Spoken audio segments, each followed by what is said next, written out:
Welcome back, everyone, to another episode of the Parsons Principle. You don't really build a great company by constantly hiring. You build it by keeping the people who already believe in your mission. So here's the truth. Turnover is expensive, stressful, and disruptive, but most of it totally avoidable. In this episode of the Parsons Principle, I am giving you 10 proven strategies to retain your top talent, and spoiler alert, it's not about the money, it's about leadership. Hiring is hard, but replacing top talent is even harder. According to industry data, the cost to replace a single high-performing employee can be up to 2 times their salary. That's not even factoring in lost momentum, broken team dynamics, or customer impact. And if you're losing your best people every 12 to 18 months, you're not really growing, you're just surviving, right? So great teams don't leave great companies. We've all heard that. You can see that anywhere on LinkedIn. Absolutely. They leave bad managers, broken cultures, and neglected people. Let's fix that right now. Let's break this down. 10 actionable things you can start this week to retain your top performers. Number 1, overpay the top talent. What? Overpay the top talent? You heard that right. Overpay. I'm sorry to have to use that word, but if someone's exceptional, pay them like it. Yes, more than the market. Top performers, they deliver exponential value, so don't lose them over a 5% bump they can get somewhere else. That's one of the saddest things about people leaving is they leave for just an incremental amount of money, and it would be much cheaper to retain that person who we all know is taking a lot of knowledge out the door with them and a lot of things that are really hard to replace. So that is number 1. Number 2, run stay interviews every 6 months. Don't wait until the exit interview to try to learn something about someone. You every 6 months sit them down and say, okay, so what's keeping you here and what might tempt you to leave?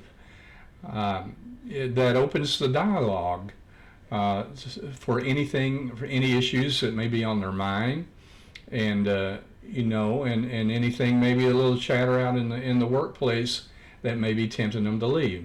So that insight is gold. Use it. Number 3, implement no meeting days. Does that sound like a great idea? How many meetings does a typical company have, throughout the week? We're in the era of Zoom and Teams, and it's just easy to have off-the-cuff meetings, drive-by meetings where they stop in and stick their head in your door. It turns into a meeting when someone else stops by. Just the implementation of the no meeting days, give your team a protected focus area. No Zooms, no check-ins, no pings, and you'll be shocked at how much productivity and satisfaction ensues. Number 4, don't micromanage. We all know how micromanagement kills trust. Hire smart people and let them be great. Set clear goals and then get out of the way.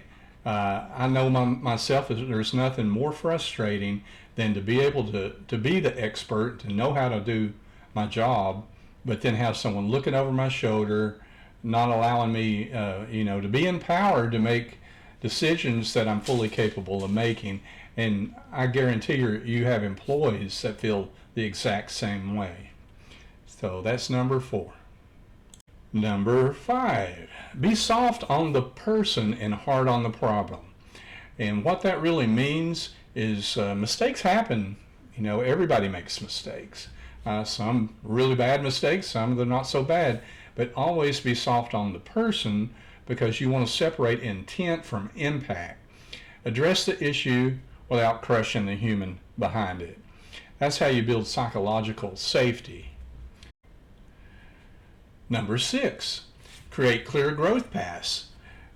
No one wants to feel stuck. Show your team how they can grow inside your organization, not just in title, but in skills, scope, and impact. A lot of people really like to be in the same position, or some people do. I won't say a lot. Some people want to grow, and it's important as a manager and as a leader to really be aware of the employees that want to grow and set clear growth paths to help them get there. All right, we're to number 7. Celebrate wins loudly, fix issues quietly. Recognition is rocket fuel. Highlight great work in public, handle missteps in private. Respect builds loyalty. Number 8, invest in their development. Courses, conferences, coaching, whatever it is, make sure your best people keep getting better. Growth-minded environments help growth-minded people. Number 9, ask for feedback and then act on it. People stop giving input if nothing changes. We've all seen the suggestion box, over the course of our careers that people put things in, and yet nothing ever happens. You suggest all day long, nothing really happens. So people will stop giving that input because they don't really think it makes a difference. So even small improvements based on employee feedback show you care and that you're listening. Lastly, we're up to number 10. Build a culture of purpose. People stay where they feel they matter. Tie daily work to a greater purpose, not just profit, but impact. That's what makes work meaningful. Okay, folks, wrapping this up with 10 tips for employee retention. Hopefully it's very helpful. If you intend perhaps to implement these into your workplace as a manager or leader, please comment below and let me know how it goes, and hopefully these are useful for you, and please share this video with maybe a leader who needs to watch it. It seems like there's always one, right, that can benefit, but just remember, the best people don't leave because they want more money. They leave because they feel invisible, unheard, or uninspired. But we know you're not that kind of leader, that you inspire, and you hear them, and you see them, right? So like I said, if this resonated with you, please, and you like this channel in general, please subscribe. We'll have videos like this, some top 10 stuff. We'll do technology. We'll definitely do some AI, primer maybe. We may go through a series with AI. Because it's so ubiquitous today in just about everything. So it's something that I focus on every single day to get better at it. So expect some of that. Expect some travel around Florida. Expect some real estate with some tips for both buying, selling, all the programs that I have access to. I do that on my other channel, but we'll do some here too. Some investing and things like that. Some wealth building.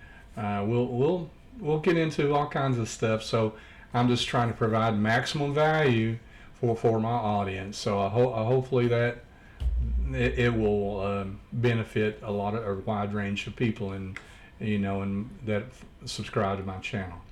At any rate, I hope you enjoyed it, and until next time, have a great day.